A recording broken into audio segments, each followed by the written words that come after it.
आदाब इस्तकबाल। मैं हूं आपके साथ अबू हुरैरा और आप देख रहे हैं प्राइम डिबेट। दिल्ली असेंबली इंतखाबात की गहमा गहमी शबाब पर है। आज पर्चा नामजदगी का अमल मुकम्मल हो गया है। केजरीवाल को अपना पर्चा फाइल करने के लिए तकरीबन 6 घंटों का लंबा इंतजार करना पड़ा। जाहिर है कि दिल्ली इंतखाबात की तस्वीर बहुत हद तक साफ हो चुकी है।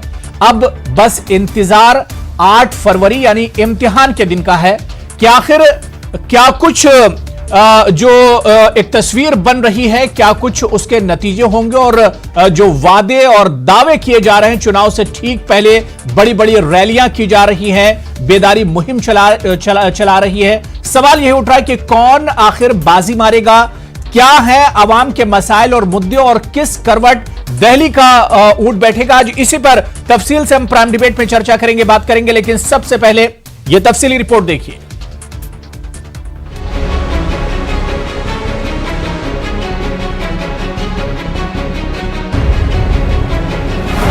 दिल्ली में चल रहा है असेंबली इंतखाबात का दौर। कौमी मसाइल का इलाकाई इशूज, इस पर होगी पब्लिक की नजर। कौन करेगा आवाम के दिलों में घर, केजरीवाल या मोदी, कौन होगा पुरअसर।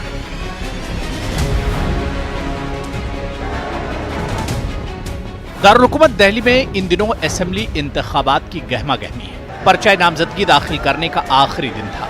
दिल्ली इंतखाबात आम आदमी पार्टी के साथ ही साथ बीजेपी और कांग्रेस के लिए काफी अहम है। दिल्ली में इस बार मुकाबला आम आदमी और बीजेपी के दरमियान ही देखा जा रहा है। गुज़िश्ता तकरीबन 1 साल में 5 रियासत गंवा चुकी बीजेपी के लिए दिल्ली असेंबली इंतखाबात एक बड़ा चैलेंज होगा, जहां वो 2 दहाई से ज्यादा अरसे से इक़्तिदार से बाहर है। मौजूदा दिल्ली असेंबली इंतखाबात की मुद्दत 22 फरवरी तक है।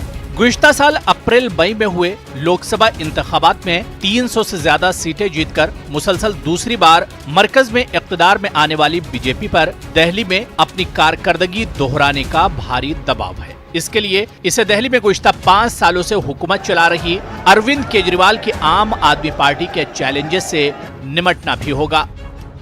कांग्रेस भी इन इंतखाबात में पूरी ताकत के साथ उतर रही है। साल 2014 के आम इंतखाबात की तरह गुज़िश्ता साल भी लोकसभा इंतखाबात में बीजेपी की कारकर्दगी शानदार रही है। लेकिन गुज़िश्ता 12-13 माह में हुए असेंबली इंतखाबात में बीजेपी को सख्त झटके लगे हैं। साल 2018 के आखिर में 3 रियासतों राजस्थान, मध्य प्रदेश और छत्तीसगढ़ में असेंबली इंतखाबात में बीजेपी को शिकस्त का सामना करना पड़ा था और कांग्रेस ने इससे इक़्तिदार छीन ली थी। लोकसभा इंतखाबात के बाद गुज़िश्ता साल 3 रियासतों में असेंबली इंतखाबात हुए। बीजेपी हरियाणा में जननायक जनता पार्टी से इंतखाबात के बाद समझौता करके हुकूमत बचाने में कामयाब रही, लेकिन महाराष्ट्र और झारखंड में इसे इक़्तिदार से बाहर होना पड़ा। नए साल में इसका पहला इंतखाबी चैलेंज दिल्ली है। लोकसभा इंतखाबात 2019 में बीजेपी की कारकर्दगी शानदार रही थी और इसने दिल्ली की तमाम 7 सीटों पर जीत दोहराई थी। लेकिन असेंबली इंतखाबात में इसे ये कारकर्दगी दोहराने के लिए बहुत मेहनत करना पड़ रही है। दिल्ली के गुज़िश्ता असेंबली इंतखाबात में आम आदमी पार्टी ने 70 में से 67 सीटें जीती थी। आम आदमी की आंधी में मुखालिफिन के पांव उखड़ गए थे। बीजेपी सिर्फ 3 सीट ही जीत पाई थी, जबकि कांग्रेस का खाता भी नहीं खुला था।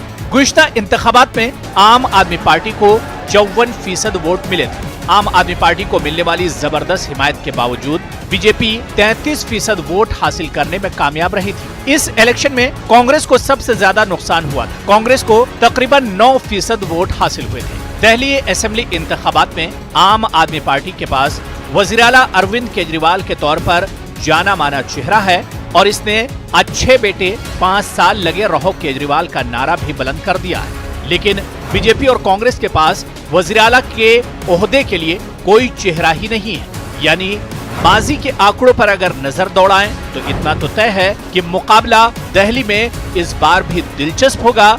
लेकिन ये देखना भी अहम होगा कि दिल्ली इंतखाबात में बाजी कौन मारता है। Bureau report, news 18 Urdu.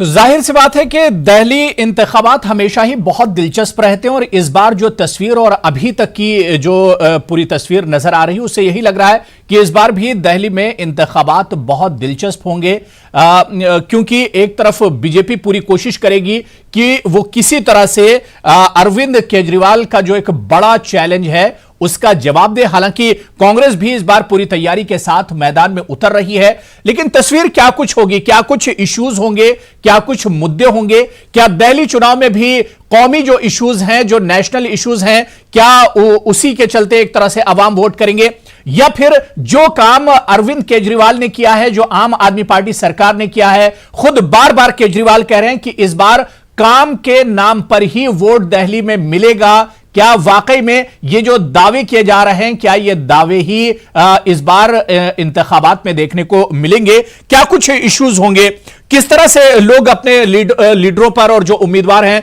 उन पर भरोसा करेंगे, इसी पर हम बात करेंगे। बहुत अहम मेहमान मेरे साथ प्राइम डिबेट में जुड़े हुए हैं। बहुत जल्दी अपने मेहमानों का आपसे तारुफ करा देता हूं। मेरे साथ सलमान निजामी साहब कांग्रेस लीडर हैं, doctor Sanjay Baghel ji political analyst हैं, नवीन कुमार जी आप बीजेपी के स्पोक्स पर्सन हैं, अतहर जैदी साहब आम आदमी पार्टी स्पोक्स पर्सन है, विरसा सिंह वल्तोहा जी हैं सीनियर लीडर हैं शिरोमणि अकाली दल के, आप भी इस डिबेट का हिस्सा हैं, सैयद कासिम साहब दलित चिंतक हैं, आप भी मेरे साथ इस डिबेट में जुड़े हुए हैं। अपने तमाम मेहमानों का बहुत इस्तकबाल और बहुत वेलकम न्यूज 18 उर्दू में।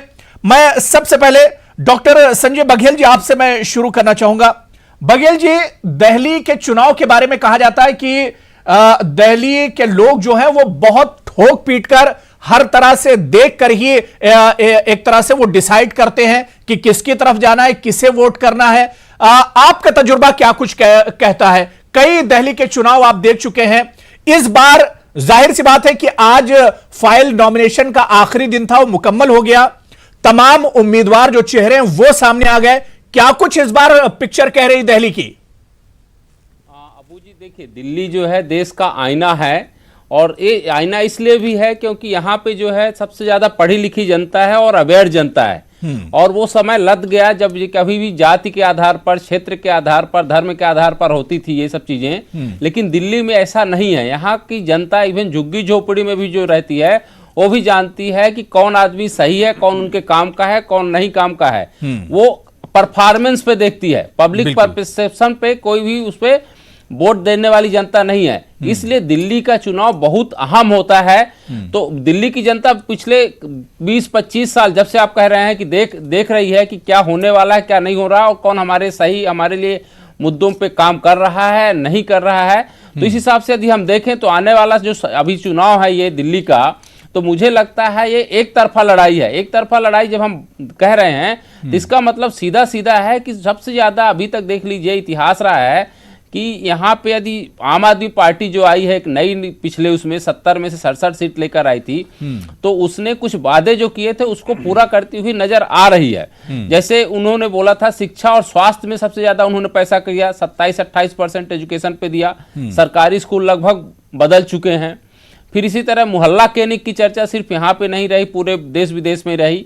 तो ये एक तरह से उसको इर्ज मिलता हुआ दिखाई दे रहा है कि आम आदमी पार्टी इसमें भी फिर से अपना प्रदर्शन दोहराएगी और अच्छा रिजल्ट उसके फेवर में आएगा। लेकिन मुझे लगता है जो ओवरऑल हमने, क्योंकि पिछले मैं 4-5 साल से सोशल मीडिया कैंपेन और इंडियन डेमोक्रेसी इस विषय पे मैं काम करता रहा हूँ, फील्ड पे रिसर्च, क्योंकि मैं रिसर्चर हूँ एक तरह से, यूनिवर्सिटी में सिर्फ नहीं हूँ।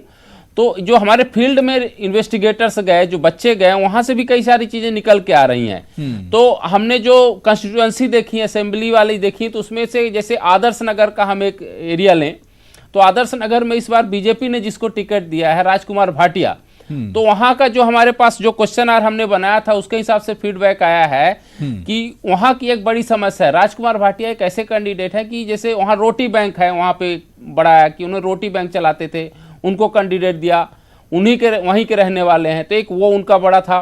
तो ऐसे भी कुछ लोग हैं जो आगे निकल सकता है। फिर वहाँ दूसरा जो क्वेश्चन हमारा था, तो वहाँ की क्या समस्याएं, हमने समस्याएं ली थी।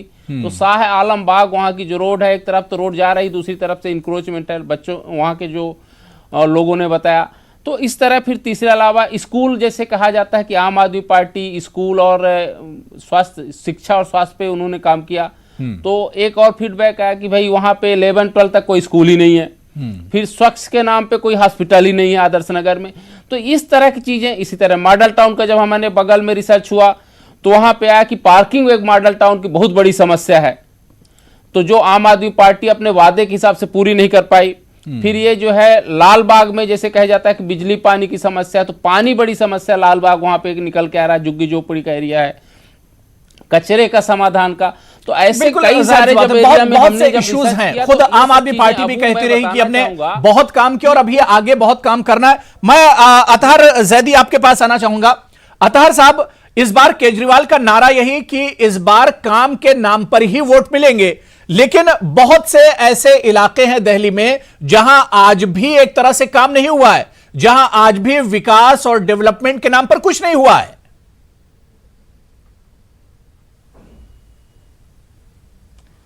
नहीं, देखिए मैं आपको बताता हूं कि दिल्ली की जनता अपना मन बना चुकी है। दिल्ली के अंदर पिछले 5 साल में अरविंद केजरीवाल ने जो आउटस्टैंडिंग काम किया है एजुकेशन के मामले में, हेल्थ के मामले में, ट्रांसपोर्ट के मामले में, वो सारा सबके सामने है। ठीक है, मैं ये नहीं कह रहा कि हमने 100% काम कर दिया, कुछ काम हमारे रह गए होंगे, वो हम आने वाले वक्त में करेंगे। लेकिन हमने दिल्ली की जनता से जो वादे किए थे, मैं आपको एक चीज बता दूं आज ऑन रिकॉर्ड, पिछले 70 साल में हिंदुस्तान के अंदर कोई ऐसी सरकार नहीं होगी जिसने अपने मैनिफेस्टो का 50% भी पूरा किया हो। हमने अपने मैनिफेस्टो में 100% पूरा करके दिखाया, और हमने वो भी करके दिखाया जो हमारे मैनिफेस्टो में नहीं था। जैसे 200 यूनिट फ्री हमने दी, वो हमारे मैनिफेस्टो में नहीं थी। जैसे हमने महिलाओं को फ्री राइड दी, वो हमारे मैनिफेस्टो में नहीं थी। हमने फरिश्ते योजना शुरू की, जिसमें दिल्ली के अंदर अगर किसी का भी एक्सीडेंट हो जाता है तो उसको जो बंदा उठा के अस्पताल पहुंचाएगा उसको हम 2000 रुपए देंगे, और उसके अलावा उससे कोई पुलिसिया पूछताछ नहीं होगी, और उसके इलाज में अगर 1 करोड़ रुपए का भी खर्चा आएगा तो वो दिल्ली सरकार उठाएगी। तो हमने इतना काम कर दिया है कि मुझे नहीं लगता कि अब दिल्ली में कुछ कहने के लिए बचा है। दिल्ली की जनता अपना मन बना चुकी है। केजरीवाल जी उनके प्रिय नेता हैं, और इस बार हमें पूरी उम्मीद है कि हम अपनी पिछले साल वाली परफॉर्मेंस को रिपीट करेंगे, और इस बार फिर हम दोबारा 67 से ज्यादा सीट लेके आएंगे। ठीक है, नवीन कुमार जी, आम आदमी पार्टी बार बार यही कह रही है, जो चीज यहां पर अतहर जैदी ने कही, यही बात अरविंद केजरीवाल कहते हैं, और यही बात आम आदमी पार्टी की तरफ से कही जा रही है कि दिल्ली के आवाम ने मन बना लिया है कि इस बार क्या कुछ नतीजा देना है।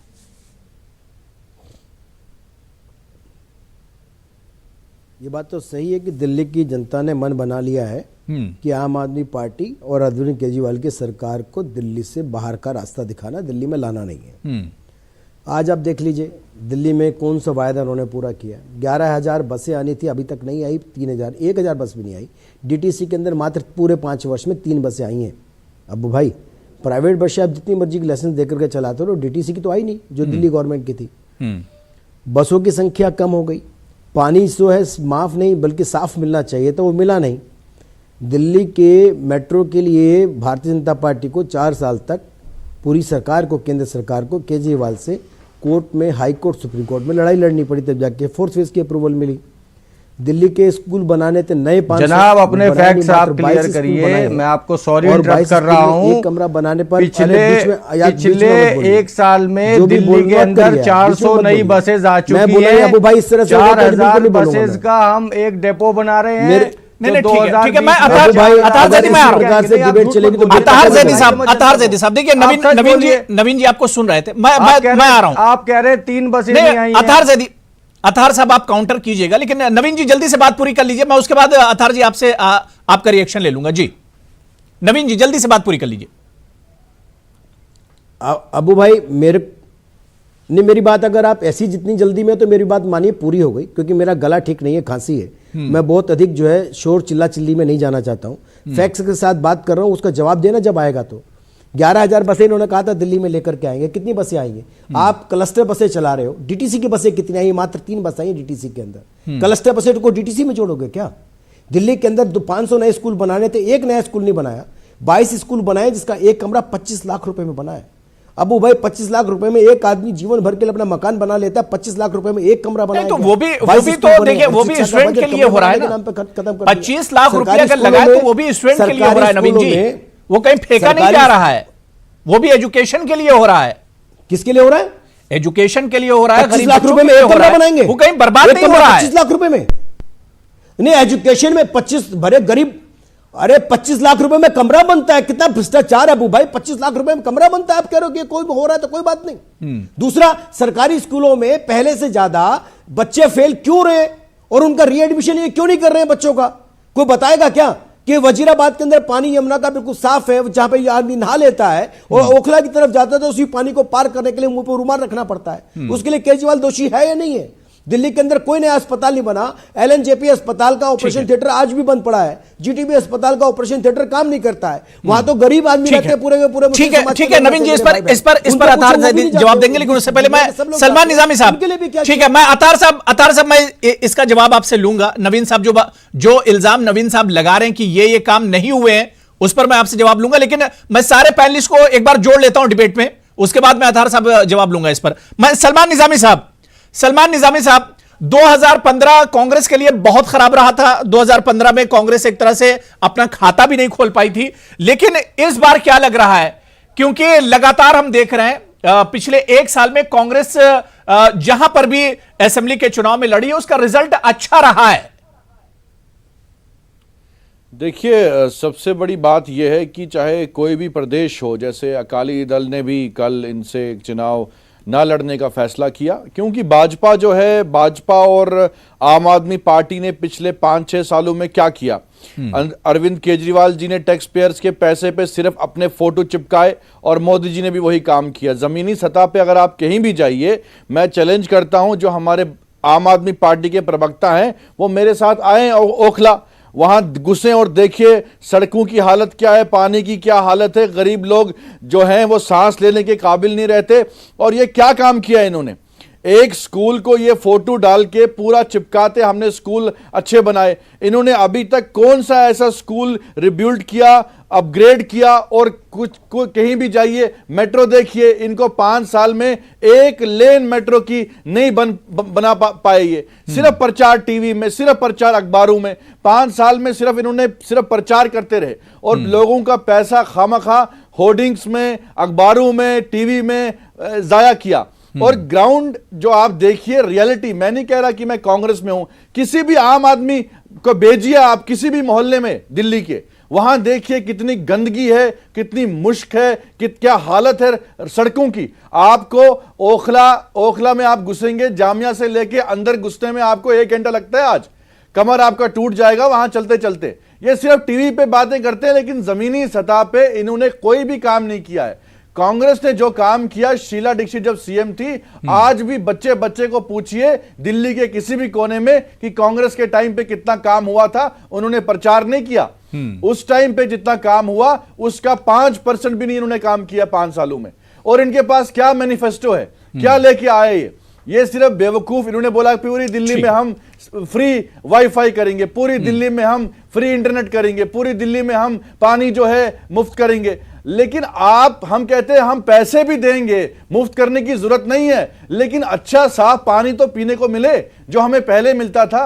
आपने तो लोगों को बीमार बना दिया। ठीक है, अतार जैदी इस पर जवाब देंगे। सलमान निजामी साहब, मैं विरसा सिंह वल्तोहा जी आपके पास आना चाहूंगा। विरसा सिंह जी, सबसे पहले तो मैं दिल्ली चुनाव पर अगर शिरोमणि अकाली दल ने जो कदम उठाया, उसने चुनाव न लड़ने का एक तरह से फैसला किया कि वो बीजेपी के साथ नहीं जाएगी, जो अहम वजह बताई जा रही वो यही बताई जा रही कि सीएए और एनआरसी को लेकर कहीं ना कहीं सरकार के इस कदम से, बीजेपी के इस कदम से शिरोमणि अकाली दल नाराज है, इस वजह से उसने अपने कदम पीछे खींच लिए।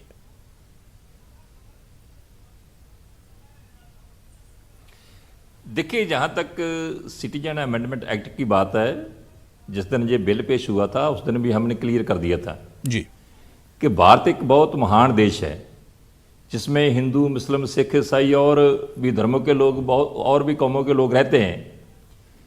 तो जहाँ सभी को शामिल किया जा रहा है और किसी धर्म के नाम पे या किसी को जात के नाम पे वितकरा करते हुए आप उसको बाहर रखेंगे, जैसे मुस्लिम भाईचारे को सीएए में शामिल नहीं किया गया, तो ये श्रोमणी अकाली दल की आइडियोलॉजी के मुताबिक नहीं है, क्योंकि हम सिख गुरु साहिबान के सिद्धांत के मुताबिक चलते हैं, उनके दिए हुए आदर्शों के मुताबिक चलते हैं। तो उसमें सबसे बड़ी बात है कि हम सरबत दा भला, सरबत का हम भलाई चाहते हैं, जो समुच्ची मानवता है, समुच्ची दुनिया है, उसकी हम भलाई चाहते हैं। तो फिर इसमें जब हमारे मुस्लिम भाईचारे के साथ वितकरा होगा तो ये श्रोमणी अकाली दल की आइडियोलॉजी के विरुद्ध है। तो हमने कहा था कि इनको भी शामिल किया जाए। तो जब भारतीय जनता पार्टी की लीडरशिप ने ये महसूस किया कि श्रोमणी अकाली दल जो हमारा गठजोड़ का हिस्सा है वो हमारा विरोध कर रहा है, तो उनको अच्छा नहीं लगा। उन्होंने इसका रोष भी जताया और गुस्सा भी जताया और ये दबाव डालने की कोशिश की गई कि ये अपना जो आपने स्टैंड लिया है, ये स्टैंड आप अपना वापस लें। तो हमने कह दिया कि हमारा ये प्रिंसिपल स्टैंड है, हमारा ये सिद्धांतक स्टैंड है, हमारी पार्टी की आइडियोलॉजी है, हम सिख गुरु साहिबान के आदेशों के मुताबिक चलते हैं, तो ये तो स्टैंड वापस नहीं होगा। तो फिर ऐसी परिस्थिति पैदा हुई कि हमने चुनाव ना लड़ना मंजूर कर लिया, स्टैंड बदलना मंजूर नहीं किया। ये जो मेरा ख्याल है कि जो सारा मसला है वो मीडिया में क्लियर हो चुका है। बिल्कुल नहीं, ये जाहिर सी बात है कि पार्टी का श्रोमणी अकाली दल का बहुत बड़ा कदम भी है। मैं सैयद कासिम साहब आपके पास आना चाहूंगा।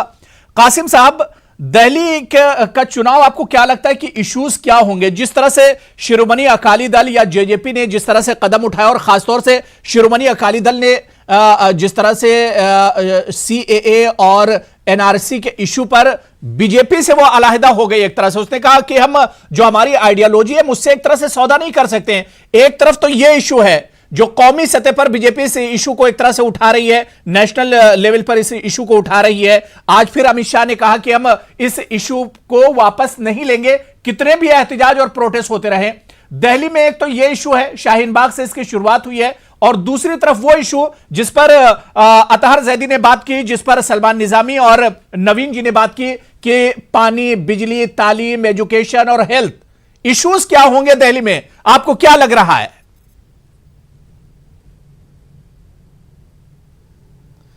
देखिए उर्रा भाई, सबसे पहली बात यह है, इस बात में कोई दो राय नहीं है कि अरविंद केजरीवाल ने दिल्ली में सरकार चलाकर तमाम मिथ को तोड़ा है राजनीति के। इससे एतराफ़ करने में कोई बुराई नहीं है, एतराफ़ करना चाहिए कि उन्होंने तमाम मिथ को तोड़ा है। विकास और ईमानदारी के साथ विकास उन्होंने किया है, इसमें कोई शक नहीं। लेकिन देखिए, विकास के साथ ईमानदारी का जो तमगा केजरीवाल ने लिया, उसके पीछे वो तमाम चीज़ें छुप जाती हैं, जिसमें दलितों के इश्यूज रहे हों, मुसलमानों से जुड़े हुए इश्यूज रहे हों, औकाफ के इश्यूज रहे हों, तमाम इश्यूज छुप गए। मैं उसमें नहीं जाऊंगा। आपने ये पूछा कि दिल्ली के इश्यूज क्या रहेंगे, तो बेशक दिल्ली के इश्यूज ईमानदारी और विकास हैं। और जैसा कि सरदार जी ने अभी कहा, अकाली दल के हमारे भाई ने, कि भारतीय जनता पार्टी के अभी तक समझ में नहीं आ रहा है कि हमको चुनाव किस मुद्दे पे लड़ना है। केजरीवाल ने तो एक मैदान में एक बात डाल दी कि साहब ऐसा है कि अगर हमने काम नहीं किया है तो हमको वोट मत दीजिएगा।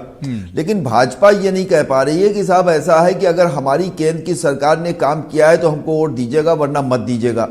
अगर आपने पिछले 6 सालों में काम किया था मोदी जी के नेतृत्व में, तो आपके अपने काम के नाम पर चुनाव लड़ना चाहिए। और मोदी जी, आप कह रहे हैं कि हमारा चेहरा कोई उत्तर नहीं है दिल्ली में, तो मोदी जी को आप चेहरा मानिए और केजरीवाल बनाम मोदी का चुनाव कराइए। चुनाव का नतीजे दिलचस्प होंगे, ये समझ में आ जाएगा किसने काम किया है, किसने नहीं किया है। मैं फिर एक बार कहूंगा कि भारत के इतिहास में, और जहां तक मेरा अपना तजुर्बा है, मैं दिल्ली जितने सालों तक मैंने जर्नलिज्म में की है, आप लोगों के साथ रहा हूं, मैं तमाम भारतीय जनता पार्टी के और दूसरी मतलब कांग्रेस पार्टी के ऐसे नेताओं के घर वालों को जानता हूं जिन्होंने ऑफ द रिकॉर्ड मुझसे कहा कि साहब देखिए ऐसा है कि हम पार्टी में तो हैं तो लेकिन वोट केजरीवाल को देंगे, क्योंकि 200 यूनिट बिजली फ्री मिल रही है हमको, जो उत्तर प्रदेश में फ्री नहीं है, हरियाणा में फ्री नहीं है, जहां जहां भाजपा की सरकार है वहां फ्री नहीं है। तो वो अपना महीने का 1400 रुपया जो देख रहे हैं कि बच रहा है, उसको मद्देनजर रखते हुए वोट देने जा रहे हैं। दिल्ली के अस्पतालों की बात, मैं माफी चाहता हूं आपसे जो हमारे भाजपा प्रवक्ता हैं, मैं अपने सगे भाई का खुद ओपन हार्ट सर्जरी करा के आया हूं पंत हॉस्पिटल से। आप और मतलब इतना बड़ा अस्पताल और इतना आसानी से वहां पे ऑपरेशन हो गया जिसकी इंतहा नहीं, जबकि मैं यूपी का रहने वाला हूं। तो जो दिल्ली जाता है अस्पताल और स्कूल देखता है, इन दो इश्यूज पे उसको फिर वो केजरीवाल का कव्वाल हो जाता है। मैं बेशक मैं इस बात को मानता हूं कि वहां पर दलितों के लिए केजरीवाल सरकार ने काम नहीं किया। वहां केजरीवाल सरकार ने खास तौर से सफाई कर्मी जो हमारे उनके लिए काम नहीं किया, लेकिन केजरीवाल के किए हुए 2-3 काम ऐसे हैं जो पूरे हिंदुस्तान की मिसाल बने हुए हैं। और इसमें कोई अगर कहता है तो ये मुंह जिलाने वाली बात होती है। वहां मुद्दा सिर्फ एक है, केजरीवाल ने काम अगर किया है तो केजरीवाल जीतेंगे, और केजरीवाल ने अगर काम नहीं किया तो केजरीवाल हारेंगे। नवीन कुमार जी, तस्वीर है। नवीन कुमार जी, देखिए एक तरफ जिस तरह से कासिम साहब ने बताया कि एक तरफ तो केजरीवाल है और आम आदमी पार्टी जो कह रही कि काम अगर हुआ है तो हमें जिताओ, तो हमें वोट दो, और अगर काम नहीं हुआ तो हमें वोट मत दो, हमें वोट नहीं चाहिए। दूसरी तरफ बीजेपी सरकार आखिर क्यों नहीं कह रही है? केंद्र में तो बीजेपी ने भी बहुत काम किया है। 3 तलाक का इशू ले लीजिए, 370 ले लीजिए, इसके अलावा अभी आपका CAA और बहुत बहुत राष्ट्र लेवल पर अगर देखा जाए, नेशनल लेवल पर बहुत काम किया है बीजेपी ने। बीजेपी काम के नाम पर वोट क्यों नहीं मांग रही दिल्ली में? बिल्कुल, बीजेपी काम के नाम पर वोट मांग रही। शायद कासिम साहब ने अपना चश्मा उतारा नहीं होगा, या फिर इन्होंने देखने की कोशिश नहीं की होगी। दिल्ली के जगह जगह लगे होर्डिंग में पढ़ लीजिए, और नहीं तो फिर आप जो है बीजेपी की ऑनलाइन वेबसाइट, जगह जगह जो उनके कार्यकर्ता बोल रहे हैं कि उसको सुन लीजिए कि भाजपा जो कहती है सो करती है।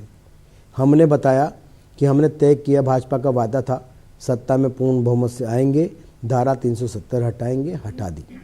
भाजपा का वादा था कि भगवान राम का अब भव्य मंदिर अयोध्या में बने, वो भाजपा ने अपने प्रयासों से सर्वोच्च न्यायालय के माध्यम से प्रयास की कोर्ट में जल्दी करने की सुनवाई क्यों करके, लेकिन नवीन कुमार जी उसका फायदा नहीं दिख रहा। आप झारखंड में देख लीजिए, उसका फायदा नहीं दिखा, महाराष्ट्र में उसका फायदा नहीं दिखा, उसका फायदा नहीं दिख रहा है। अभी से काम तो आप सेंटर में कर रहे हैं, जो आपका एजेंडा उस पर काम कर रहे हैं, लेकिन उसका फायदा नहीं दिख रहा है। अरे अबू भाई, मुझे 10-20 सेकंड मिलेंगे या जिनके प्रवचन होने के बाद मैं कुछ बोल ही नहीं पाऊं? मेरी बात तो पूरी सुन ली, दिल्ली तक तो आने दीजिए। दिल्ली में हमने 40 लाख लोगों को मालिकाना हक दिया। ये कब जो कितने साल से लटका रहे थे, 15 साल कांग्रेस सरकार ने भी लटकाया, उसके बाद केजरीवाल सरकार ने भी लटकाया, वो खत्म कर दिया। जो बिजली का परमिशन लेने के लिए 5 किलोवाट से 11 किलोवाट तक लेने के लिए परमिशन लगती थी, वो खत्म कर दी। यही नहीं, दिल्ली के जो लोगों को दुकानों का कन्वर्जन टैक्स जमा कराना पड़ता था, और सारा का सारा दिल्ली सरकार के पास जाता था, वो खत्म कर दिया। कोई भी कन्वर्जन टैक्स अब जमा नहीं कराना पड़ेगा। ये दिल्ली सरकार के जो नहीं किया, जो केंद्र ने किया, वो बड़े काम किए हैं, वो लगातार गिनवा रहे हैं। आपको आपके अस्पताल में ऑपरेशन हो गया, आपको बड़ा खुशी हो गई, लेकिन आपको इस बात की जानकारी है कि केजरीवाल साहब ने कहा कि जो दिल्ली के रहने वाले लोग हैं वही करा सकते। आप तो कह रहे हो कि मैं उत्तर प्रदेश का हूं, बार बार उत्तर प्रदेश का हूं। अरे उत्तर प्रदेश का, बिहार का, राजस्थान का, पंजाब का कोई भी आदमी दिल्ली में जिसका आधार कार्ड नहीं है, वो दिल्ली सरकार के किसी भी अस्पताल में इलाज नहीं करा सकता फ्री में। ये जानकारी है नहीं है? नहीं तो अब कासिम साहब क्या झूठ बोल रहे हैं? कासिम साहब ने तो बताया कि अपने भाई का वो ऑपरेशन करा कर गए। नवीन कुमार जी, कासिम साहब ने तो मैं कहना उनके भाई का ऑपरेशन हो गया, बहुत अच्छी बात है। मैं जो बता रहा हूं, मेरी बात समझ लीजिए। अरे भाई का आम आदमी पार्टी के और भी कई ऐसे नेता होंगे या उनके समर्थक होंगे जिनका काम वो अपने आप करा देते होंगे। मैं कह रहा हूं जनता के लिए क्यों नहीं खुला भाई? अगर है तो आम जनता क्या है, वो सबके सब पहले जाकर सदस्यता जाकर के उसकी लेकर के आए, तब जाकर के वहां जाएगा। दिल्ली में केजरीवाल का आदेश सभी के चैनलों पर है, और आप अभी गूगल में डाल करके निकाल लीजिए। उन्होंने आदेश दिया हुआ है कि दिल्ली का जिसका आधार कार्ड है वो ही दिल्ली में इलाज करा सकता है। वो दिल्ली के सरकारी अस्पतालों में फ्री इलाज करा सकता है, उनका तो बाकी जगह नहीं होता। चेक करिए। ठीक है, ठीक है। नवीन जी अस्पतालों में अब जवाब भी सुन लीजिए। मैं सलमान निजामी से और अतार साहब से बात कर रहा हूं। दिल्ली के अंदर आयुष्मान योजना लागू नहीं, आपको जानकारी नहीं है। ठीक है नवीन जी, अब जो बातें आपने कही उसका जवाब भी ले लीजिए। आयुष्मान योजना लागू, आयुष्मान योजना का सच पता है? दिल्ली में अगर आयुष्मान योजना लागू होगी 2% लोग उसके कवर में आएंगे। जिसके घर में फ्रिज है वो आयुष्मान योजना के अंदर नहीं आ सकता। दिल्ली की आयुष्मान योजना केजरीवाल लागू नहीं कर रहा, हमसे क्यों कह रहे हो? आ सकता। अरे तुम्हारा नेता नहीं कर रहा भाई, वो आयुष्मान योजना के अंदर नहीं आ सकता। अरे आयुष्मान योजना दिल्ली में लागू नहीं कर रहा, 2% लोग नहीं आएंगे। क्यों नहीं करता? हम मोहल्ला क्लिनिक खोल के 100% लोगों को यहाँ पे कवर कर रहे हैं। भाई मोहल्ला क्लिनिक किसने कहा कि आप मत खोलो, लेकिन आयुष्मान योजना तो लागू करने देते हैं। के प्रवक्ता है, आपको आयुष्मान, अरे आयुष्मान योजना से आपको पीड़ा क्या है? आयुष्मान योजना का क्राइटेरिया बताइए आप मुझे। आपको पता है आप मोहल्ला क्लिनिक खोला मत खोलो, आयुष्मान योजना दिल्ली में क्यों नहीं लागू करते? आपकी पार्टी की स्कीम है। आयुष्मान योजना का क्राइटेरिया आप भी सुन लो, अपने कानों में चमेली का तेल डाल करके बताया करो। पूछो जरा अरविंद केजरीवाल से, आयुष्मान योजना दिल्ली में लागू क्यों नहीं कर रहा? आयुष्मान योजना होगी 5 लाख रुपए का बीमा हर एक लोगों को। जबरदस्ती की बात। आयुष्मान योजना कहां से पढ़ के आए हो? जनता को कहां से पढ़ के आए हो? योजना का कौन से स्कूल में पढ़ो? केजरीवाल के स्कूल में पढ़ गए हो? सिर्फ बैठ के 2 कम से कम दिल तक आप लोगों को झूठ बोल रहे हो यहाँ बैठ करके, पता कुछ नहीं। 2% लोग मैंने कहा ये लोग वो है अबू भाई, ये ढपली ले आते केजरीवाल के नाम के बजाते रहते हैं और सब कुछ इनको लगता है कि हरा हरा नजर आ रहा है। ठीक है, ऐसे नहीं होता। ठीक है, ऐसे शर्म होनी चाहिए। मुझे लग रहा है जवाब मिल गया। मैं सलमान निजामी साहब, मैं एक चीज समझना चाह रहा हूं। जाहिर सी बात है मामला अब सेंटर का है, मामला मोदी सरकार का, तो कांग्रेस से ही उसका जवाब मिलेगा। मैं सिर्फ यह समझना चाह रहा हूं सलमान निजामी साहब कि दिल्ली की एक सरकार है, केजरीवाल की सरकार है, जो कह रही कि अगर हमने काम किया तो वोट दो, वरना फिर काम देखकर ही वोट दीजिए। दूसरी तरफ बीजेपी की सरकार लगातार नेशनल लेवल पे बड़े बड़े इश्यूज पर काम कर रही है, लेकिन वो ये नहीं कह रही कि हमें मेरा काम देखकर, सरकार का काम देखकर वोट दीजिए। देखिए, सबसे पहली बड़ी बात यह है कि केजरीवाल जी ने मोदी सरकार का वो हर फैसला स्वीकार किया, उसको सपोर्ट किया जो उन्होंने लिया। अब यहाँ ये क्या लड़ रहे हैं, किस बात पे लड़ रहे हैं, वो सबको मालूम है, दिल्ली की जनता को मालूम है। बीजेपी और आम आदमी पार्टी जो है एक है, क्योंकि इन्होंने चाहे आज हमारे देश में जो हालात हैं, जो एनआरसी का मुद्दा है, जो सीए का मुद्दा है, उसमें किस तरीके से चुप्पी साधी है केजरीवाल ने, उससे साफ लगता है कि केजरीवाल जो है बीजेपी की बी टीम का काम कर रहा है। और दूसरी बात यह है कि काम जो है 5 सालों में क्या हुए। मैंने इनको चैलेंज किया डिबेट में कि मेरे साथ यहाँ आए, आप अपने टीवी की कैमरा टीम को साथ में ले जाएं और दिल्ली में देखिए कि काम किसने कितना किया है। ये 5 सालों में इन्होंने लोगों को सिर्फ बेवकूफ बनाया, टीवी पे सिर्फ वो झूठी तस्वीरें छापी और टेलीविजन पे प्रचार किया, लोगों से चंदा जमा किया और उस चंदे से अपने घर बढ़े और आज पैसों के दम पे टिकटें बेच रहे हैं। इन्होंने वही काम किया। और दूसरा ये काम किया इन्होंने कि बस मोदी जी के सामने झुके रहे, जो उन्होंने फैसला किया उसको स्वीकार किया।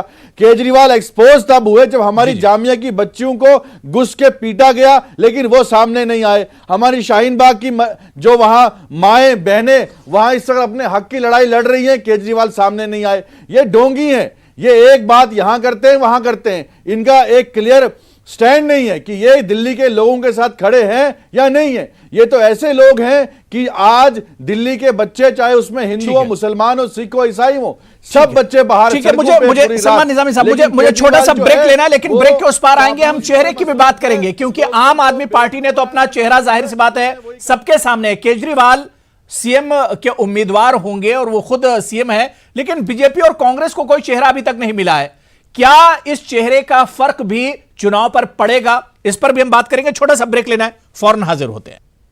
तो दिल्ली असेंबली इंतखाबात की गहमा गहमी शबाब पर है और आज प्राइम डिबेट पे हम इसी को समझने की कोशिश कर रहे हैं कि क्या कुछ इश्यूज होंगे इस बार दिल्ली इंतखाबात में, क्योंकि जिस वक्त ये चुनाव होने जा रहे हैं उस वक्त मुल्क में शहरियत तरमीमी कानून को लेकर एक हंगामा बरपा है, जबरदस्त एहतजाज हो रहे हैं और दिल्ली के शाहीन बाग से ही इसकी एक तरह से दागबेल पड़ी है, जहां पर जबरदस्त तरीके से 1 महीने से ज्यादा हो गया और एहतजाज खवातीन कर रही हैं।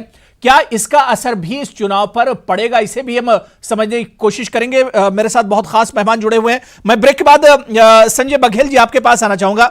संजय बघेल जी, आपको क्या लगता है कि चेहरा भी इंपॉर्टेंट होगा दिल्ली के चुनाव में? हमने 2003 और 2008 के चुनाव में देखा था कि शीला दीक्षित जी बहुत मजबूत चेहरा थी कांग्रेस के लिए और कांग्रेस को दोनों चुनाव में शानदार जीत हासिल हुई थी। 2015 में आम आदमी पार्टी में केजरीवाल बड़ा चेहरा थे, यहां पर जीत हासिल हुई थी। एक तरफ केजरीवाल है और दूसरी तरफ बीजेपी और कांग्रेस के पास कोई चेहरा नहीं है। बघेल जी, क्या इसका फर्क पड़ेगा चुनाव पर? अबू देखिए, ये चीज को हमें समझने की जरूरत है कि जो चेहरा होता है बिल्कुल महत्वपूर्ण होता है, लेकिन चेहरे से ज्यादा जो होता है काम महत्वपूर्ण होता है। तो यहाँ जैसे कि आप चर्चा में देख रहे थे तो हम सबका सुन रहे थे, अकाली दल का भी सुने, कासिम साहब का भी सुने, सलमान भाई का भी सुने। तो ये सब को सुनने के बाद लगता है जैसे कि आप चर्चा को एक तरफ ले जा रहे थे कि जब हम केंद्र की बात करते हैं तो वहाँ कोई भी जब निर्णय होता है तो बड़े निर्णय लिए जाते हैं। तो वहाँ जैसे जो बीजेपी सरकार जो केंद्र में है उन्होंने बड़े निर्णय लिए, लेकिन जब क्षेत्र की बात आती है, स्थानीयता की बात आती है, असेंबली की बात आती है, तो वहाँ पे छोटे छोटे मुद्दे बहुत महत्वपूर्ण हो जाते हैं। सही। तो यहाँ पे देखिए वो केंद्र का जो प्रभाव है, जो बड़े निर्णय है, वहां बहुत प्रभाव नहीं डालता। और जहां तक चेहरा महत्वपूर्ण है, तो देखिए काम के बाद चेहरे का, शीला दीक्षित एक दिन में उभर कर नहीं आई, वो ब्रांड नहीं बनी। उन्होंने जो काम किया, एक तरह से विकास का जो काम किया, उन्होंने फ्लाईओवर्स बनवाए, गार्डन्स बनवाए, रोड बनवाई, यहां से सीएनजी लाया। तो ये धीरे धीरे उन्होंने जो लगातार काम किया, उसके बाद शीला दीक्षित एक बहुत बड़ा चेहरा उभर कर आ गई और उनके चेहरे से फिर जाना जाने लगा कांग्रेस का विकास का जोड़ दिया गया। शीला दीक्षित मैंने विकास की एक बहुत बड़ी तस्वीर। उसी तरह जो है, यदि केजरीवाल यहाँ चेहरा बन रहे हैं तो उसके पीछे दो ही कारण है, एक है उनका शिक्षा और दूसरा है स्वास्थ्य। उन्होंने स्कूल पे जो इन्वेस्टमेंट किया, उसी तरह उन्होंने मोहल्ला क्लिनिक में किया। लेकिन ऐसा नहीं है, हम जैसे कि बात कर रहे थे कि हम फील्ड में जाकर काम कर रहे हैं और रिसर्च अभी कंटिन्यूस हम करेंगे, एकदम इलेक्शन के पहले दिन तक करेंगे। तो कई हम छोटे छोटे क्षेत्र में भी जाके घूम रहे हैं। तो जैसा सब कुछ दिखाया जा रहा है, सलमान भाई ने बड़ी अच्छी बात कही कि पोस्टर जिस तरह लगाए गए आम आदमी पार्टी से और ये बीजेपी से भी, वो सच्चाई से बिल्कुल दूर है। क्योंकि सोशल मीडिया क्या परसेप्शन बनाती है, मेन स्ट्रीम मीडिया क्या परसेप्शन बनाती है, ये बहुत हद तक इस पर डिपेंड करता है कि आपने क्षेत्र में काम क्या किया। जैसे हम एक और फील्ड की हम बात करते हैं, करावल नगर। करावल नगर पे जब हमारे बच्चे गए वहां पूछने के लिए, तो वो वहां पे बहुत बड़ा प्रभाव जो है पूर्वांचल के लोगों का है। और कांग्रेस ने इस बार जो टिकट दिया है, तो वहां पूर्वांचल के से प्रभावित लोग हैं, पूर्वांचल के ही रहने वाले हैं। तो इस तरह का हो सकता है कुछ चीजें जो हैं उनके फेवर में, क्योंकि वहां से जो कपिल मिश्रा लड़ रहे थे, करावल नगर से जीत कर आए थे, उनको मॉडल टाउन शिफ्ट कर दिया गया। उसके पहले जो बीजेपी के थे वो अभी बिल्कुल सीन में नहीं थे। तो इस तरह कुछ कैलकुलेशन, बहुत सारी चीजें होती है, कौन आदमी कहां से लड़ रहा है, उनका इमेज क्या है उस एरिया में। फिर उनको लगता है कि उन्होंने पहले पिछले 5 साल सत्ता में नहीं थे तो भी काम किया है कि नहीं किया क्षेत्र में, और पब्लिक से जुड़े रहें। तो ऐसी बहुत सारी चीजें, जब हम आदर्श नगर की बात करते हैं, तो जिस व्यक्ति की हम बात कर रहे हैं, तो लग रहा है कि वो आदमी कहीं से जुड़ा हुआ था अपने क्षेत्र से।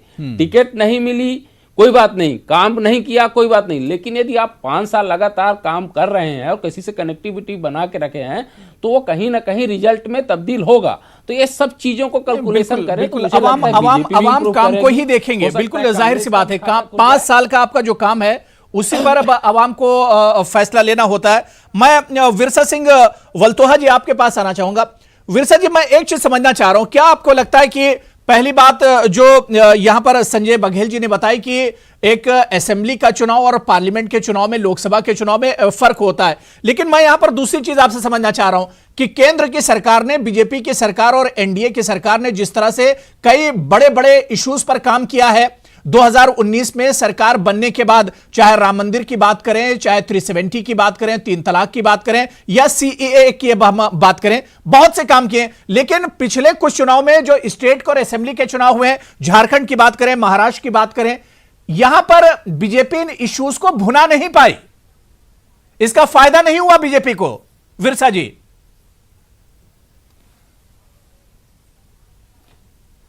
देखिए, जहां तक कोई भी चुनाव हो, उसका पहले चुनाव से अलग वो फैसला होता है। जैसे पार्लियामेंट का चुनाव था तो उसमें लोगों की सोच अलग होती है, और अब विधानसभा का चुनाव है तो जाहिर है कि लोगों की सोच अपने जो लोकल मुद्दे हैं उन पर मुनसर करेगी। और ये भी बात सही है कि जो हमारे प्रधानमंत्री हैं श्री नरेंद्र मोदी जी, तो उनको भी लोग बहुत प्यार करते हैं। उन्होंने काम भी किया है, देश के लिए किया है।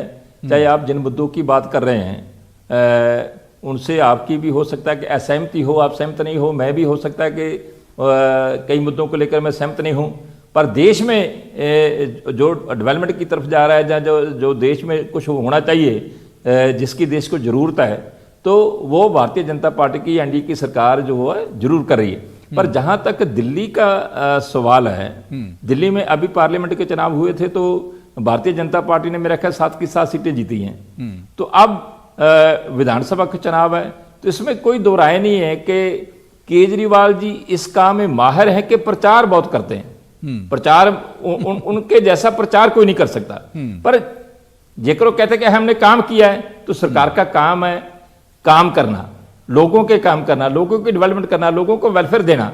और पहली बात है कि ये कहते थे कि हम सियासत बदलने के लिए आए हैं, कि हम हमारी सरकार बनेगी, तो हम मुफ्त में काम करेंगे। आज सबसे ज्यादा देश में जेकर कोई एमएलए तनख्वाह ले रहा है तो दिल्ली का ले रहा है, मेरा ख्याल 2.5 लाख के करीब तनख्वाह है। तो ये कहते थे कि हम सिक्योरिटी नहीं लेंगे। मेरा ख्याल कि जेड सिक्योरिटी में जो दिल्ली के सीएम वो चलते हैं, गाड़ियां लेते हैं। पहले कुछ दिन तो वाइगनआर जरूर रखी है, जब शर्त लेने के लिए गए थे तो मेट्रो पे गए थे, तो ड्रामे क्यों किए?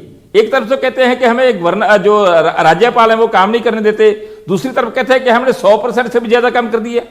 अब तक यही कहते रहे ना कि हमें जो केंद्रीय सरकार जो केंद्र में सरकार है वो हमें भारतीय जनता पार्टी जो है वो काम नहीं करने देती, हम काम करना चाहते हैं। तो दूसरी तरफ कहते हैं कि हमने 100% से भी ज्यादा कर दिया। ये जो दोगलापन या दूरी बात करना, ये डबल बात करना, ये ना तो मेरी समझ में आता है ना लोगों की समझ में आता। मैं दिल्ली के सियासत को ज्यादा नहीं जानता क्योंकि मैं पंजाब से रहने वाला हूं, अमृतसर से रहने वाला हूं, खेमकर बॉर्डर का रहने वाला हूं। पर इनका जो किरदार है केजरीवाल जी का, जो बातें इन्होंने की थी कि हम सियासत बदलने के लिए आए हैं, हम ये नहीं लेंगे, हम ये नहीं लेंगे, हम ये नहीं लेंगे, तो सब कुछ लिया, तो सबसे ज्यादा तनख्वाह ली। तो ये क्या ऐशो आराम करने के लिए आए? ये क्या सरकारी खजाने से लूट मचाने के लिए आए? तो फिर लोगों के साथ ऐसे बातें क्यों की? जैसे एक भाई साहब ने अभी बात की थी कि वाईफाई की, सबसे ज्यादा नौजवानों को 2015 के चुनाव में बर्बाद करने के लिए वाईफाई का लारा दिया गया। तो कहां है वाईफाई, कहां है वाईफाई? तो ऐसी बातें बहुत की हैं केजरीवाल जी ने। अतहार ज़ैदी साहब बनाए हैं। अतहार ज़ैदी साहब जो बात विरसा सिंह कह रहे हैं कि आम आदमी पार्टी सरकार और केजरीवाल के कहनी और करनी में फर्क है। वादे बहुत से किए थे लेकिन काम उसका 50% भी नहीं हुआ है। ऐसा अबू हुरैरा जी, देखिए बहुत देर में आपने मुझे मौका दिया है और बहुत सारे सवाल लोगों ने मुझसे पूछे हैं, तो इसलिए मैं आपसे चाहूंगा कि आप मुझे थोड़ा सा टाइम दें और तसल्ली से सब लोग मुझे सुने। जी जी। अभी बीजेपी के जो प्रवक्ता हैं उन्होंने बताया कि एजुकेशन के मामले में हमने कोई काम नहीं किया। मैं उनकी नॉलेज के लिए बता दूं कि हमने दिल्ली के अंदर 20,000 कमरे बनाए हैं जो 500 नए स्कूल के बराबर होते हैं। दूसरी चीज मैं उनको ये बता दूं कि दिल्ली का प्राइवेट स्कूलों से बेहतर सरकारी स्कूलों का रिजल्ट आया है, ठीक है। और मैं उनसे ये पूछना चाहता हूं कि वो किस मुंह से हमसे ये सवाल कर रहे हैं एजुकेशन के मामले में। एमसीडी 15 साल से वो लोग देखते हैं, पिछले 9 साल में 109 स्कूल एमसीडी में बंद हो चुके हैं। एमसीडी के 90 स्कूल ऐसे हैं जिसमें बैठने के लिए बेंच नहीं है, बच्चे सर्दी में जमीन में बैठते हैं, ठीक है। तो ये हमें बताएंगे। हरियाणा में इनकी सरकार है, 12,500 टीचरों की वैकेंसी हरियाणा के अंदर खाली पड़ी हुई है। गुजरात में इनकी सरकार है, इनके सीएम 190 करोड़ का हवाई जहाज खरीद के उसमें ट्रेवल करते हैं। हम 140 करोड़ रुपए जनता के टैक्स के महिलाओं को देते हैं और उनको साल में फ्री राइड देने का काम करते हैं। ये हमें बताएंगे कि हमें सरकार कैसे चलानी है। दूसरी चीज मैं कहना चाहता हूं, निजामी साहब बैठे कांग्रेस के, ठीक है। इन्होंने कहा ओखला में ये, ओखला में, इनको बता दूं मैं भी ओखला में ही रहता हूं। ओखला के अंदर 9 मोहल्ला क्लिनिक खुले हैं। ओखला के अंदर 3 नए स्कूल खुले हैं। बटला हाउस वाला स्कूल ट्रांसफर हो गया है, न्यू फ्रेंड्स कॉलोनी में उसकी बिल्डिंग देखिए आप जाके, ठीक है। 3 नए एक्सीलेंस स्कूल खुले हैं। ओखला के अंदर 100 करोड़ रुपए का सीवर का काम हुआ है। और ट्रैफिक की बात कर रही है, ट्रैफिक के लिए पूरे ओखला में डिवाइडर लगा दिया गया है, बीच में 2 लेन है, किधर से जाने के लिए किधर से आने के लिए। अपोलो हॉस्पिटल के अंदर 11,000 लोगों का ईडब्ल्यूएस कैटेगरी में इलाज हुआ है, जाके चार्ट चेक करिए आप। आपकी सरकार रही 15 साल, किसी को यह नहीं पता था कि अपोलो के अंदर गरीबों का इलाज भी हो सकता है ईडब्ल्यूएस कैटेगरी में।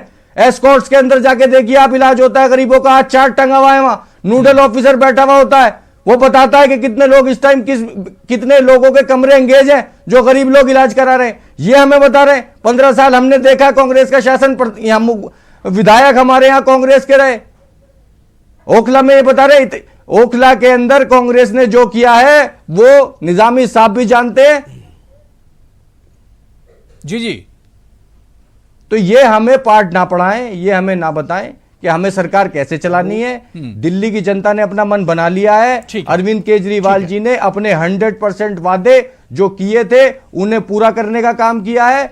और मैं आपको बता रहा हूं नवीन जी से, क्योंकि नवीन जी को जाहिर सी बात है एतराज था कि पिछले 5 सालों में उस तरह से काम नहीं हुआ जिस तरह से वादे किए गए थे। अतहार ज़ैदी साहब, काम तो किया गया है लेकिन जो वादे, जिस तरह से वादे किए गए थे सरकार की तरफ से, एक नई उम्मीद बनकर उभरे थे अरविंद केजरीवाल। आम आदमी पार्टी एक नई उम्मीद लोगों के लिए बनकर उभरी थी। लेकिन जिस तरह से बीजेपी और कांग्रेस का कहना है, इल्जाम है कि जितने ज्यादा वादे किए गए थे, सुनहरे ख्वाब दिखाए गए थे लोगों को, उस तरह से काम नहीं हुए। नवीन कुमार जी, जनाब हमारा नवीन कुमार जी, हमारा मोहल्ला क्लिनिक का मॉडल यूएन के मैं बोलूं अबू भाई, जो पूर्व महासचिव हाँ, है मेरा वो ये कहना देखने है। के लिए हिंदुस्तान में अबू आते हैं। भाई मेरी बात सुन लीजिए, देखिए आप जितना हिंदुस्तान बोलोगे की मेरा बात अच्छा कर है। रहे हैं, हमारा मोहल्ला क्लिनिक पूरी दुनिया में मशहूर मैं है। बोलूं क्या अबू भाई? ठीक है, ठीक है, अरे मैं इनका जवाब दूं या ठीक है, ये अतार साहब बोलेंगे? मेरे ख्याल से बात हो गई, मैं दोबारा से आ रहा हूं। जी नवीन जी, स्कूल क्यों बंद हो गए? नवीन जी, आम आदमी पार्टी देखिए बिजली, पानी और महिलाओं की बस पे ट्रैवलिंग उनकी फ्री, इसके अलावा मोहल्ला क्लिनिक, एजुकेशन, दिखा सकते हो तो स्कूल, दिखा देना। इन्हीं तमाम इश्यूज पर चुनाव लड़ रही है आम आदमी पार्टी। नवीन जी,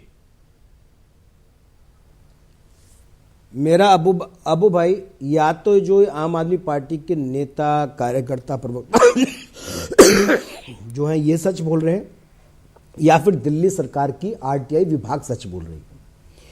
1,27,000 बच्चे का रिजल्ट अब तक में, पहली आरटीआई की कॉपी है और ज्यादा दिन पुरानी नहीं है, ये 24 मई 2019 की है। अगर आप दिखा दे, ट्वीट पे है, नवीन जिंदल बीजेपी ट्वीट पे जाइए, इनको भी पढ़ा दीजिए अगर ये समझदार पढ़ सकते हो तो 1,27,000 से बच्चे पहली बार से 60% से भी नीचे आ गए। 77,000 बच्चे फेल हो गए जिनको एडमिशन नहीं मिला दिल्ली भर में अभी तक। ये आरटीआई बता रही है, मैं नहीं बता रहा हूं। 25,000 रुपए में एक नया कमरा बता रहे, इनके लोगों का कहना है, आरटीआई का है, मेरा नहीं। ये तो कह रहे हैं इनके बहुत सारे काम किए, ये जो बोल रहे हैं सच बोल रहे हैं, या तो ये सच बोल रहे हैं या फिर ये आरटीआई सच बोल रही है। तो एक आदमी सच बोल सकता है ना, विभाग में एक ही चीज की जानकारी जा सकती है, दिल्ली सरकार के लोगों ने बताया। मुझे एक बात दूसरी में, आप इन्होंने कहा कि हमने दिल्ली का स्कूल बहुत बेहतर कर दिया। आप जब आए थे तो ये कह करके आए थे कि भाई हरियाणा का स्कूल अगर अच्छा होगा, बनेगा, तो मुझे दिल्ली में वोट मिलेगा। आप दिल्ली के लोगों को दिल्ली की बात करके आए थे। शीला दीक्षित 600 करोड़ रुपया बिजली कंपनी को दिया करती थी, केजरीवाल छाती पीटा करते थे कि कंपनी में घोटाला हो रहा है। ये 6,700 करोड़ रुपया बिजली कंपनी को दे चुके हैं। 6,700 करोड़ रुपया, 6,700 करोड़ रुपया दिल्ली की जनता का है। इन्होंने बिजली फ्री नहीं करी, 6,700 करोड़ रुपया दिया। कितना पैसा खाया केजरीवाल और उसकी पार्टी ने, को बताएगा क्या?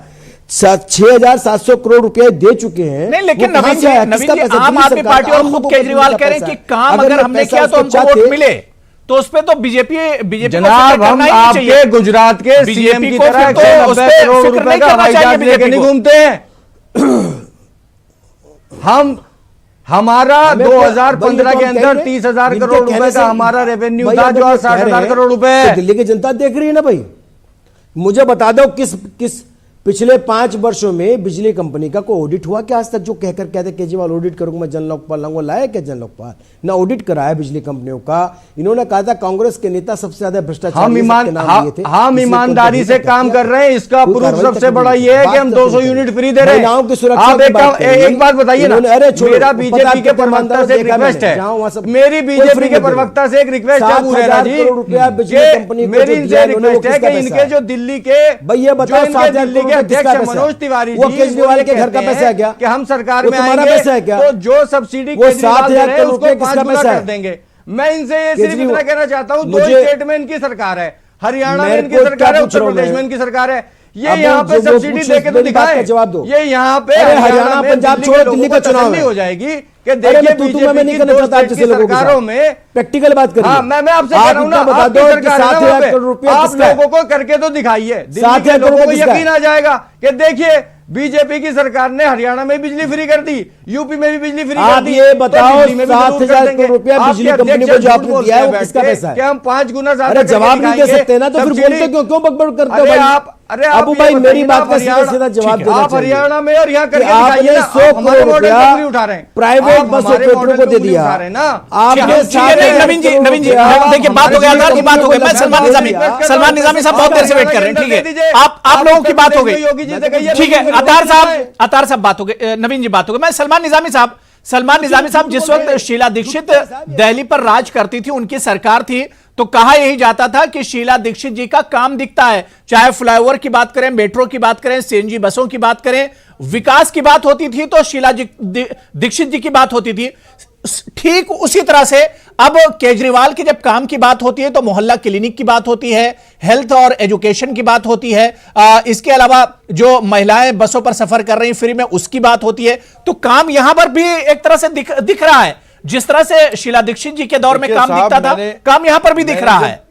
मैंने जब ओखला, मुस्तफाबाद और बाकी इलाकों की बात की तो इन्होंने बोला हमने डिवाइडर लगाए।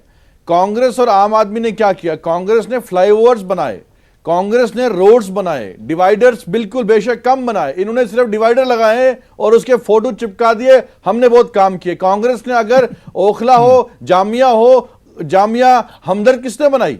कांग्रेस ने बनाई ना, हॉस्पिटल दिया ना, वहां बड़ा पैमाने पे हॉस्पिटल है, इलाज कितने हजारों की तादाद में लोग कर रहे हैं।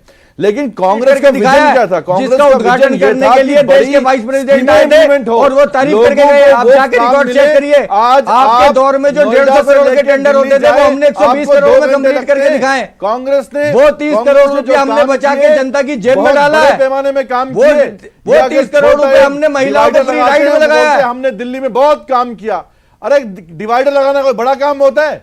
100 करोड़ के टेंडर 200 करोड़ में आपने अपने दौर में कराए। सिलमपुर जाइए, जाके देखिए आपके दौर में हुआ हुआ 150 करोड़ का टेंडर हमने उसको 120 करोड़ में कंप्लीट कराया। देखिए उसके घर में पानी भी जो है कितना खा गए आप दिल्ली को, आप खा गए दिल्ली को, फ्लाईओवर बनाए आपने, आप खा गए दिल्ली को। ठीक है। कासिम साहब बहुत देर से वेट कर रहे हैं। सलमान निजामी साहब मेरे ख्याल से बात हो गई और जवाब भी आपको मिल गया। जनता ने नकार दिया आपको, आपको 0 सीट। ठीक है, मैं कासिम साहब आपके पास आना चाह रहा हूं। कासिम साहब, मैंने ब्रेक के बाद एक इशू छेड़ा था कि चेहरा कितना इंपॉर्टेंट होता है। वही सवाल मैं आपसे करना चाहूंगा कि दिल्ली में जिस तरह से बीजेपी ने अपना चेहरा जाहिर नहीं किया, 2015 में हमने देखा था किरण बेदी को लाए थे बहुत आखिर में और उसका क्या हश्र हुआ था। लेकिन यहां पर जिस तरह से बीजेपी अपने चेहरे को जाहिर नहीं कर रही है, यह बीजेपी की सियासी पॉलिसी है या उसकी एक कमजोरी है? इसे क्या समझा जाए?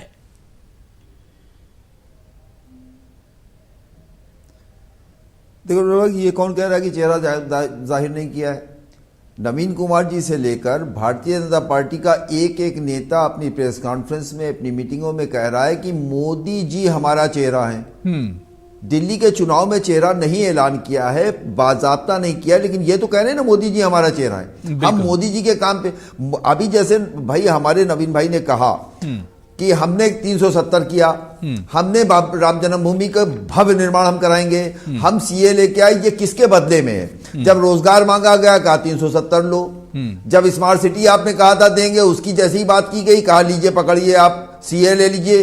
उसके बाद आपसे कहा गया साहब दिल्ली को पूर्ण राज्य का दर्जा देना है, कहने साहब उसके बदले में आप मुझसे राम मंदिर ले लीजिए। आप काम करने के बदले में उसकी जगह पे दूसरा अल्टरनेट बता रहे हैं। आप कह के आए थे कि हम ये करेंगे, आपने क्या किया? मैं ये बिल्कुल नहीं मानता हूं कि अरविंद केजरीवाल ने अपने सारे वादे पूरे किए, लेकिन मैं यही जानता हूं कि दिल्ली में हिंदुस्तान के हर कोने से आके रहने वाला आदमी रहता है, वो अपने घर के, अपने गांव के, अपने पड़ोस के स्कूल को देख के आता है, अपने पड़ोस के ट्रांसपोर्ट सिस्टम को देख के आता है, अपने पड़ोस की बिजली को देख के आता है। देखिए अजीब अजीब चुटकुले भी हैं जो सच्चाई है। किसी ने पूछा उत्तर प्रदेश में बिजली का बिल कितना, कहना हमारे बिजली नहीं आती बिल आता है। दिल्ली वालों से पूछा गया भाई तुम जब दिल्ली से आओ तुम्हारे यहाँ क्या, कहना हमारे यहाँ भाई बिजली आती है बिल नहीं आता है। ये एक बहुत बड़ा फर्क है, इसको मानिए। देखिए मुंह जिलाना और बात है, जैसे बघेल साहब बिल्कुल सही बात कह रहे थे, इस बात को तस्लीम कीजिए कि केजरीवाल ने जिन इश्यूज पे इलेक्शन लड़ा था, जो वादे किए थे उस पर जमा रहा। आपने जो वादे किए थे उसके बदले में आप कुछ और देते गए। आपने कहा भाई स्मार्ट सिटी 370 ले लो, सब रोजगार का क्या हुआ, उसके बदले में राम मंदिर ले लो, उसका ये क्या हुआ साहब, उसके लिए सीएए ले लो। आप इन बातों को मानिए और इस बात को देखिए, मैं बड़े दावे के साथ कहता हूं नेशनल चैनल पे, आप इस बात को तस्लीम कीजिए और कहिए आपने काम किया है मोदी जी का। मैं अक्सर कहता हूं चैनल में डिबेट पे आपसे कहा मोदी जी ने बहुत कुछ किया है, मोदी जी बहुत अच्छे आदमी है। आप कहिए हमारा चेहरा मोदी है, मोदी ने इतना काम किया। अगर केजरीवाल के मुकाबले में हम इलेक्शन लड़ रहे हैं तो मोदी जी हमारा चेहरा, इतनी जरूरत होनी चाहिए अगर आपने काम किया है तो। लेकिन इससे लगता है सब डिफेंसिव खेल रहे हैं। आपसे आप दे रहे हैं चौटाला को, वो नहीं लड़ना चाहते हैं, अकाली दल को देते हैं, वो नहीं लड़ना चाहते हैं, आपके अपने सहयोगी ही आपके पार्टी से लड़ना नहीं चाहते, सब भाग रहे हैं, फरार अख्तियार कर रहे हैं। ये इस बात का सबूत है कि आप हरासा हैं, आप परेशान हैं, आप डरे हुए हैं, आप सहमे हुए हैं। और भारतीय जनता पार्टी हो या कांग्रेस, किसी की वहां पर कोई हैसियत दिखाई नहीं देती है जमीन पर, क्योंकि आपने कहा कुछ ये किया कुछ। हाँ, ये सही है कि केजरीवाल ने तमाम मुद्दों पर, चाहे वो सीए का मामला हो, चाहे जामिया का मामला हो, तमाम मुद्दों पर वो खामोश रहे हैं। उनकी पॉलिसी डुअल रही है। दलितों के बारे में उन्होंने कोई काम नहीं किया है, लेकिन विकास एक ऐसा मुद्दा है जिस पर केजरीवाल ने काम किया है जो नजर आ रहा है। इससे मुंह चुराने की कोई जरूरत नहीं है। भाजपा हमारे सीएम ने जहां भी मौका मिला है, हमारे सीएम ने सीए के खिलाफ स्टेटमेंट दिया है सर। हमने पार्लियामेंट के दोनों सदनों में सीए के खिलाफ वोट डाला ठीक है, ठीक है। मैं संजय बघेल जी एक लास्ट कमेंट आपसे लेना चाहूंगा। संजय बघेल जी, 2019 में आम आदमी पार्टी लोकसभा के चुनाव में तीसरे नंबर पर रही थी, वोट फीसद भी बहुत कम एक तरह से आम आदमी पार्टी का रहा था। लेकिन क्या आपको लगता है कि उसके बाद आम आदमी पार्टी ने अपनी पॉलिसी में बहुत चेंज किया है, उसका एजेंडा बहुत कुछ हद तक चेंज हुआ है, और दिल्ली के जो नतीजे होंगे चौंकाने वाले होंगे इस बार भी 2015 के तरह ही?